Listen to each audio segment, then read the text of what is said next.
On doit accorder aux personnes âgées une place particulière. Dans certaines cultures, la personne plus avancée en âge demeure intégrée dans la famille, avec un rôle actif important. Mais dans d'autres cultures, le vieillard est considéré comme un poids inutile et on l'abandonne à lui-même. Dans ce genre de situation, la tentation de recourir à l'euthanasie peut se présenter plus facilement.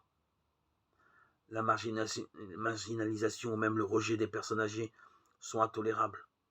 Leur présence en famille, ou du moins la présence proche de la famille lorsque l'étroitesse des logements ou d'autres motifs ne laissent pas d'autres solutions, sont d'une importance essentielle pour créer un climat d'échange mutuel et de communication enrichissante entre les différentes générations.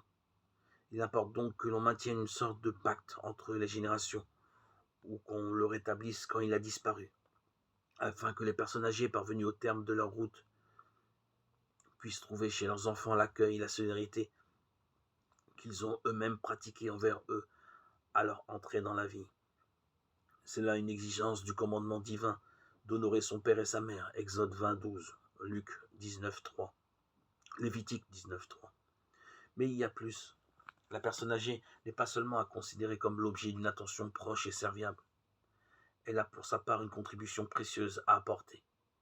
Grâce au riche patrimoine d'expériences acquises au long des années, elle peut et elle doit transmettre la sagesse, rendre témoignage de l'espérance et de la charité.